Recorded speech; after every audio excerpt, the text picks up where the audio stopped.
Hi all. പ്രകൃതിയെ സ്നേഹിക്കുക എന്ന മുദ്രാവാക്യമാണ് ഞാൻ വിളിച്ചു പറയാൻ ഉദ്ദേശിക്കുന്നത്. എത്രയോ ബിസിനസ്സുകാർ ഇന്ന് നഷ്ടത്തിൽ പോകുമ്പോൾ, എത്രയോ ബിസിനസ്സുകാർ നഷ്ടത്തിൽ പോകുമ്പോൾ കൊച്ച് വഴിയോര കച്ചവടത്തിൽ നടത്തുന്നവർ ലാഭകരമായിരിക്കുന്നു. അവരത് ഉപജീവന മാർഗമായി കാണുന്നു. അതുവഴിയാണ് അവരുടെ കുടുംബം നടത്തുന്നത്, കുട്ടികളെ പഠിപ്പിക്കുന്നത്, കല്യാണം കഴിച്ചു കൊടുക്കുന്നത്. വർഷങ്ങളോളം വഴിയോരത്തിലിരുന്ന് കച്ചവടം ചെയ്യുന്നു. അവർ ഭൂമിക്ക് സ്നേഹിക്കുന്നു. അവർ കാരണം ഭൂമിയിൽ ഒരു കാർബൺ ഫുഡ് ഉണ്ടാകുന്നില്ല.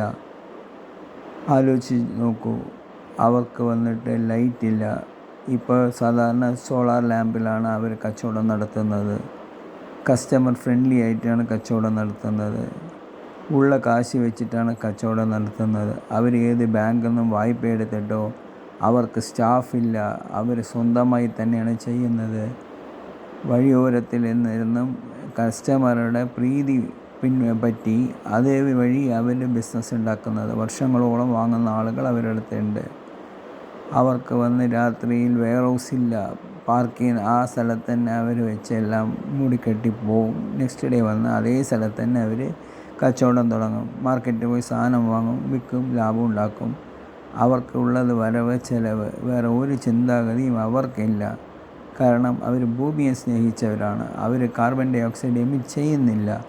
ഇത് നമ്മളിപ്പോൾ നോക്കിക്കഴിഞ്ഞാൽ നമ്മൾ പല ഷോപ്പുകളിലും കാണാം. വൈകുന്നേരം ആകുമ്പോഴേക്കും ഡെക്കറേറ്റ് ചെയ്തുള്ള ലൈറ്റെല്ലാം ഇട്ട്. ഇവർ ഭൂമിയെ സ്നേഹിക്കുന്നവരാണോ? ഇത്ര എല്ലാം ചെയ്താലും അവിടെ എന്ത് കച്ചവടമാണ് നടക്കുന്നത്? പക്ഷേ അതുകൊണ്ടാണ് പറയുന്നത്, ഭൂമിയെ സ്നേഹിച്ചാൽ ഭൂമി തിരിച്ച് സ്നേഹിക്കും എന്നതിൻ്റെ ഒരൊറ്റ തെളിവാണ് ഞാനിപ്പോൾ ഈ വഴിയോര കച്ചവടക്കാരോട് പറഞ്ഞ കാര്യങ്ങൾ പറയുന്നത്. അതുകൊണ്ട് നമ്മളും വന്ന് കഴിയുന്നത്ര പവർ കുറയ്ക്കാൻ നോക്കുക. ഈ ഭൂമിയുടെ ശ്വാസം മുട്ടലൊന്ന് കുറയ്ക്കാൻ നോക്കുക. നമ്മളെക്കൊണ്ട് അവസാനിപ്പിക്കാൻ പറ്റുന്നില്ലെങ്കിൽ കൂടെ അത് കുറയ്ക്കാൻ നോക്കുക. അതിനെളുപ്പമാർഗം മരം പിടിപ്പിക്കൽ മാത്രമാണ് പെട്ടെന്ന് നമ്മളെ കൊണ്ട് ചെയ്യാൻ പറ്റിയത്. അതുകൊണ്ട് ആരെല്ലാം മരം നട്ട് വളർത്താൻ ആഗ്രഹിക്കുന്നുണ്ടോ, സ്വന്തമായി ചെയ്യാൻ പറ്റിയാൽ സ്വന്തമായി ചെയ്യുക. അല്ലെങ്കിൽ ആരെങ്കിലും ചെയ്യുന്ന ലോകത്തിൻ്റെ വിവിധ ഭാഗങ്ങളിലും ഈ മരം നട്ടുകൊണ്ടിരിക്കുന്നുണ്ട്. അത് നല്ല രീതിയിൽ അവർ വളർത്തുന്നുണ്ട്. അവർക്ക് വല്ല കാശ് ഡൊണേറ്റ് ചെയ്ത് കൊടുത്തു കഴിഞ്ഞാൽ അവരത് നല്ല രീതിയിൽ നടത്തിക്കോളും.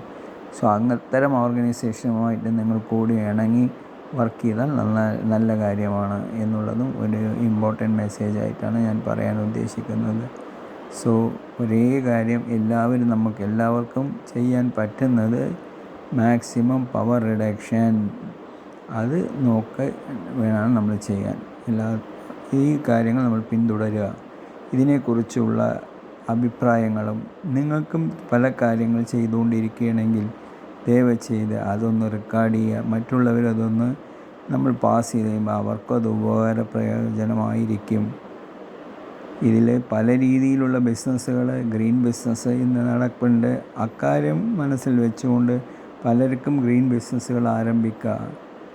റീസൈക്ലിംഗ് ഒരു വലിയ പ്രോജക്റ്റ്സാണ്, അതും നമുക്ക് ആരംഭിക്കാൻ കഴിയും. അങ്ങനെ പല രീതിയിലും നമുക്ക് സെക്കൻഡ് ഹാൻഡ് ഗുഡ്സ് ആരും തന്നെ അതിനൊരു സൂപ്പർ മാർക്കറ്റ് ഉണ്ടാക്കിയിട്ടില്ല. പക്ഷേ അത്തരമൊരു സൂപ്പർ മാർക്കറ്റ് ഉണ്ടാക്കുകയാണെങ്കിൽ ഇനിയും അത് ലാഭകരമായിരിക്കും. കാരണം അതിന് MRP ഇല്ല, അതിനൊരു പ്രൈസ്. പക്ഷേ ആ വെക്കുന്ന സാധനം നല്ല റിപ്പയർ ചെയ്ത് വെച്ച് കഴിഞ്ഞാൽ ജനങ്ങൾ വാങ്ങിക്കും. ആരാണ് സെക്കൻഡ് ഹാൻഡ് ഗുഡ്സ് വാങ്ങാതിരിക്കുന്നത്? എത്രയോ ആളുകൾ സെക്കൻഡ് ഹാൻഡ് ഗുഡ്സ് വാങ്ങിക്കും. തീർച്ചയായും സെക്കൻഡ് ഹാൻഡ് കാറും സ്കൂട്ടറും വാങ്ങാമെന്നുണ്ടെങ്കിൽ എന്തുകൊണ്ടാണ് സെക്കൻഡ് ഹാൻഡ് ഇലക്ട്രോണിക് പ്രോഡക്റ്റോ മറ്റുള്ള ഗാഡ്ജറ്റ്സോ നമ്മൾ വാങ്ങാൻ, അല്ലെങ്കിൽ ഫർണിച്ചേഴ്സ് നമ്മൾ വാങ്ങാൻ ശ്രമിക്കാത്തത്? തീർച്ചയായിട്ടും അത് നമ്മുടെ മനസ്സിൻ്റെ കോൺഷ്യസ്നെസ്സാണ്. പക്ഷേ അത് റീഫർബിഷ് ചെയ്ത് വെക്കുകയാണെങ്കിൽ ആൾക്കാർ വാങ്ങിക്കും. ആ വാങ്ങുമ്പോൾ നമ്മൾ വന്നിട്ട് അത് ലാൻഡ് ഫിൽസ് പോകാതെ നമുക്ക് അതൊരു യൂസാകും. പ്രത്യേകിച്ച് നല്ല മാർജിനും നല്ല ലാഭകരമാക്കാൻ നമുക്ക് ലാഭം കിട്ടും എന്നുള്ള ഉറപ്പാണ്. സെക്കൻഡ് ഹാൻഡ് ഗുഡ്സിൻ്റെ സെൻറ്റേഴ്സ് ആരംഭിക്കാൻ എല്ലാവരും ശ്രമിക്കുക. അതിന് എല്ലാവരും സപ്പോർട്ടും നമ്മൾ നൽകുന്നതാണ്.